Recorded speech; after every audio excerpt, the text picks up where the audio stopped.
Hello, friends, and welcome to Your Week with St. Luke's, the weekly podcast where we take a deep dive into the scripture text for this Sunday and give you the chance to learn God's story so that you can live, love, and lead a life following Jesus here at St. Luke's United Methodist Church in Orlando and in your lives.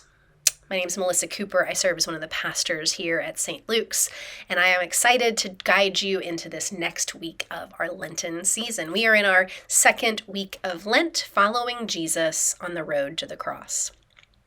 Now, we again this week find ourselves in the Gospel of Mark, our first Gospel account. But we have jumped much later in the story. Like the Gospel of Mark itself, too, we are moving all too quickly toward the cross.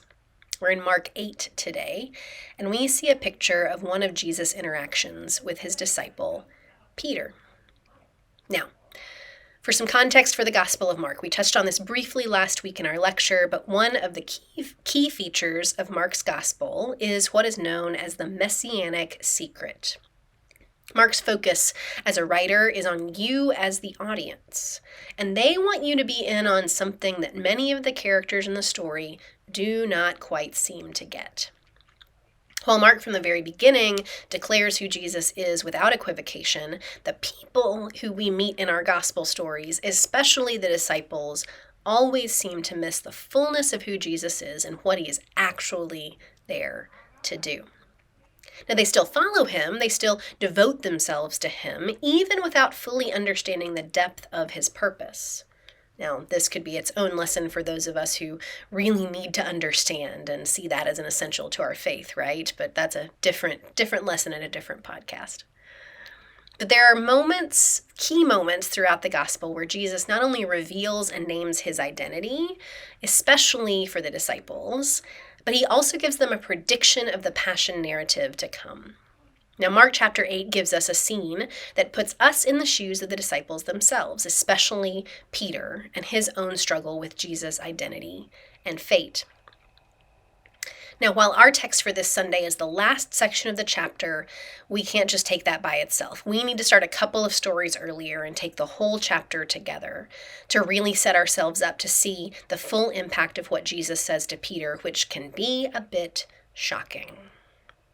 The chapter begins with a familiar story of Jesus feeding 4,000 people with just a few loaves of bread. Now, he's already a chapter earlier fed 5,000 people in exactly the same way.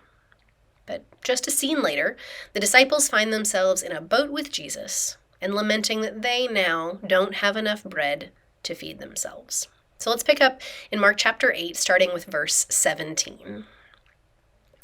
Jesus knew what they were discussing and said, "Why are you talking about the fact that you don't have any bread? Don't you grasp what has happened? Don't you understand? Are your hearts so resistant to what God is doing? Don't you have eyes? Why can't you see? Don't you have ears? Why can't you hear? Don't you remember? When I broke 5 loaves of bread for those 5,000 people, how many baskets full of leftovers did you gather?" And they answered, 12. "And when I broke 7 loaves of bread for those 4,000 people, how many baskets full of leftovers did you gather?" They answered, 7. And Jesus said to them, "And you still don't understand?" We can all resonate with Jesus here, right? If we have ever just had something that we were so passionate about and those around us, maybe it was our children or our parents or our students or friends who just didn't get something that was so clear to us. Jesus says, "And you still don't understand." They can name what they have seen with their own eyes twice. They have seen Jesus' power to transform. They have seen the results when he is there and present and when they follow his guidance, and yet. Our next story in this chapter is when Jesus does something arguably even more incredible, and people bring a blind man to Jesus to be healed. So we'll pick up in verse 23. Taking the blind man's hand, Jesus led him out of the village. And after spitting on his eyes and laying his hands on the man, he asked him, "Do you see anything?" The man looked up and said, "I see people. They look like trees, only they're walking around." Then Jesus placed his hands on the man's eyes again. He looked with his eyes wide open. His sight was restored, and he could see everything clearly. And then Jesus sent him home, saying, "Don't go into the village." Now, we're doing all of this because, like Mark, I'm going to give you the spoilers ahead of time, so that when we see the scene in a moment that is our focus for the week, you already know what you're looking for. Because first, we see Jesus performing a miracle with objects, with bread and with fish. Now we see Jesus performing a miracle with a human. And this miracle, after he has expressed exasperation with the disciples not quite getting what's going on, this miracle story that gets put here takes 2 steps for the blind man to see fully. This is not a coincidence that this story is inserted here. For this one to be kind of the Oreo cream between Jesus' seemingly exasperated question of, "And you still don't understand?" and then the encounter we're about to get with Peter. The blind man here, like everything else in Mark's gospel, is telling us something about discipleship. It doesn't happen all at once. We don't get it all at the same time. It is a process. It is a journey. It's the reason last week we started to follow. Everything is a process. And so we get this first encounter with Peter in the next scene. Starting in verse 27, I'm reading specifically from the New Revised Standard Version of the Bible. Jesus went on with his disciples to the villages of Caesarea Philippi, and on the way he asked his disciples, "Who do people say that I am?" And they answered him, "John the Baptist, and others Elijah, and still others one of the prophets." And he asked them, "But who do you say that I am?"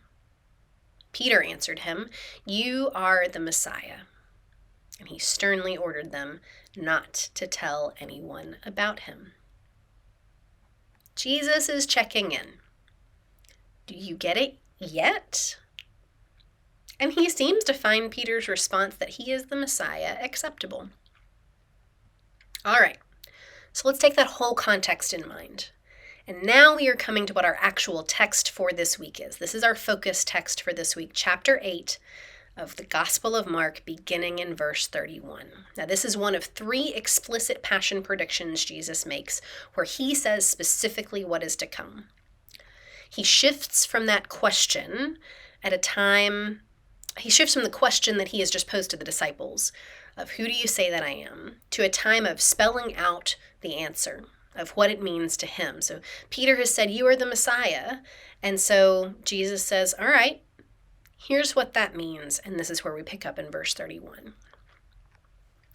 Then he began to teach them that the Son of Man must undergo great suffering and be rejected by the elders, the chief priests, and the scribes, and be killed, and after 3 days rise again. He said all this quite openly. And Peter took him aside and began to rebuke him. But turning and looking at his disciples, he rebuked Peter and said, "Get behind me, Satan, for you are setting your mind not on divine things, but on human things." Now we have to pause here. Our text will continue for this week all the way to verse 38, but we cannot leave this seemingly over-the-top outburst from Jesus go without naming what we see here. And we see first the confident Peter naming who he knows Jesus to be, which is the Messiah. Now this word means anointed one, someone set aside for a particular role. We see the term used in the Old Testament related to the roles of prophet and priest and king, which we know as readers on the other side of the story that Jesus is anointed for all 3, of course. But when Jesus names the implications of that anointing, of that role as Messiah, Peter protests. His confident, upbeat declaration of Jesus' identity is hopeful, but Jesus ruins the mood when he starts talking about suffering and death. Because here, Jesus uses an even more specific term for himself, the Son of Man. And that actually comes with more implications than Peter's definition of Messiah. Now, what we see here is that Jesus and Peter do agree. They agree on his identity as Messiah, but there is incongruence on what exactly that is going to mean. Because Peter seems to attach significance to the title of Messiah in a way that expressly does not include suffering. And Jesus' entire agenda for this passion prediction is to clarify the yes, but of Peter's declaration of him as Messiah. Yes, but maybe not like you're expecting. The term Son of Man is a biblical and theological topic that could be its own series of podcasts. But for our purposes, today, here's a few pieces of context. It's a term that is found in a variety of places in the Hebrew Scriptures, but specifically we see it in the apocalyptic text of Daniel that provides a framework for the one who would return as the judge of the world. Jesus adds a dimension to this, though, that this judgment isn't going to happen from a distance. Naming himself as the Son of Man means that the Son of Man is going to suffer alongside humanity, to experience the reality of the human experience. And it's this inclusion of the element of the Messiah as servant who suffers, which Mark is making connections here to the Isaiah prophecy again, that throws Peter and likely the other disciples for a bit of a loop. Because none of them want a suffering Messiah. In fact, we actually know that Jesus himself doesn't want to suffer. We see that in his prayer in the Garden of Gethsemane, even when his time has drawn near. He's not rejoicing in the idea that this is his path, that he is going to be on a path that leads to suffering.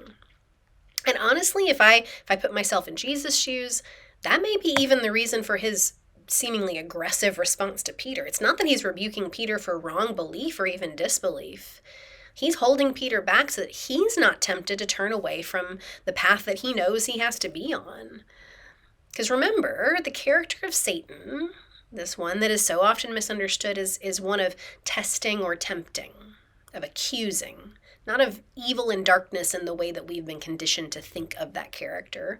In a way, he's saying, Peter, please don't push me off course. I know. I agree. This isn't what I want either. And you drawing me into this pulls me off of my message. Because Peter understands exactly what Jesus is saying. He just doesn't like it. And Jesus isn't upset with Peter. In some ways, he's probably commiserating with him. But he needs deeply for his closest partners in ministry to help him stay on mission. And so he continues, clarifying again what a life of discipleship looks like to not only disciples, but also to others in the crowd, which is a new development.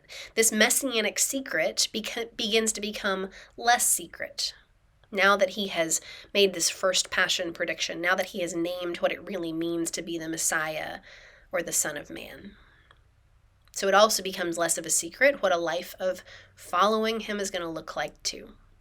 Let's pick up with verse 34. He called the crowd with his disciples and said to them, "If any wish to come after me, to follow me, let them deny themselves and take up their cross and follow me. For those who want to save their life will lose it, and those who lose their life for my sake and for the sake of the gospel will save it.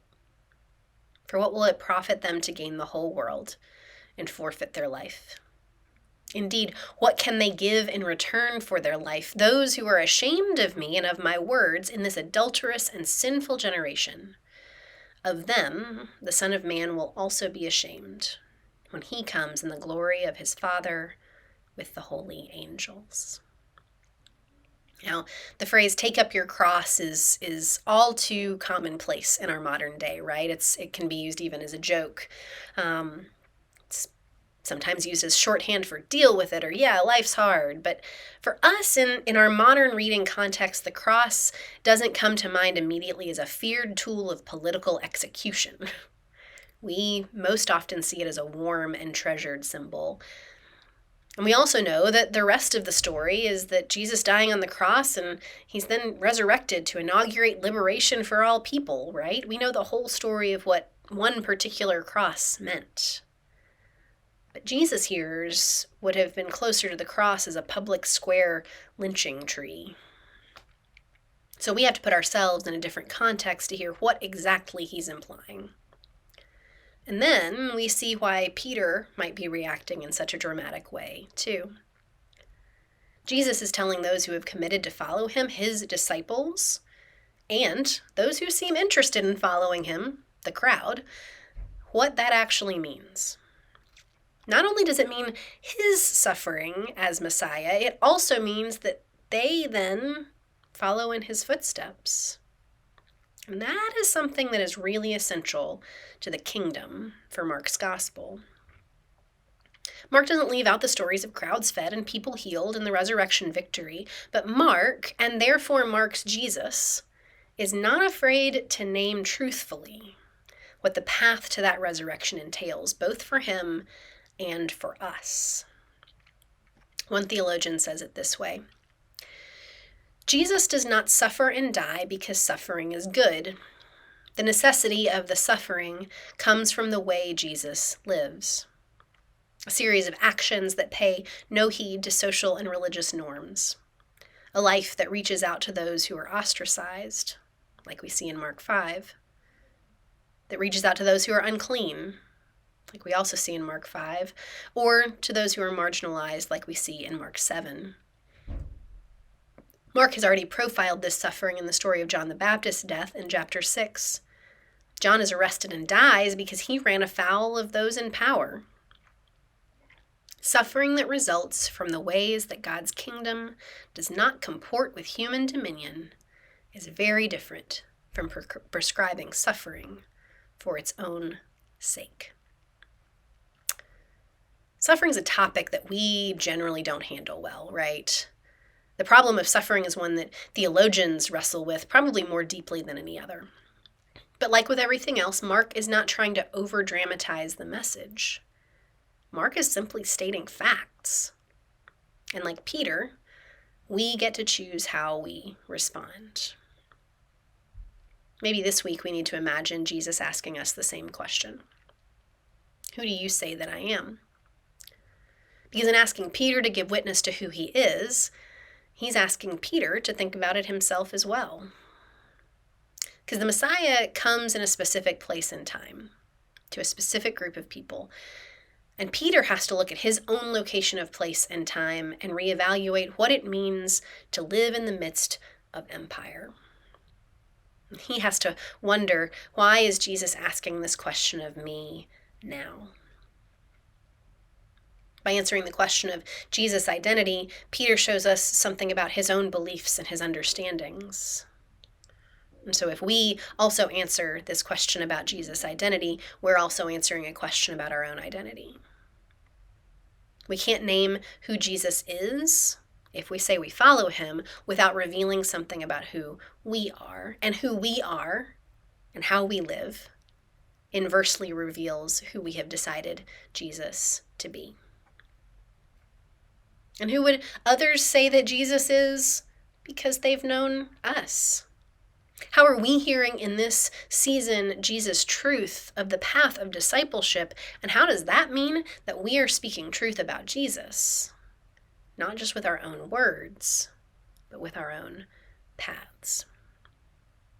Jesus shows us that he always chooses to show love by speaking the truth. It would have been much easier to hide the suffering pieces so that the disciples didn't get riled up or worried. But he wanted to be sure they knew what was coming for him and for them. But Jesus chooses to show love by speaking truth, even when it's not what we would want to hear. But he also doesn't only speak once. He speaks again and again, just like the healing of the blind man, because we need to hear it again and again. And we have to be unafraid, like Peter, to sometimes get it wrong when we speak up. We have to be able to name what it is that we do see and what we do believe, so that we can then give a chance for our teacher to correct us as needed. Now, next week, we're going to move out of the Gospel of Mark. So I want to leave us, too, with this thought about Jesus in relation to Mark's messianic secret. This is purely Melissa's I wonder. But I wonder if he kept telling people to keep his identity secret because he knew they weren't going to get it right if they just started telling people. He knew that the fullness of who he was not going to be well conveyed if they just talked about it. So he just kept showing them. So maybe there's something in that for us to learn as well. What does speaking truth look like for us? What does naming truthfully who Jesus is look like for each of us in our words, but also maybe our lives?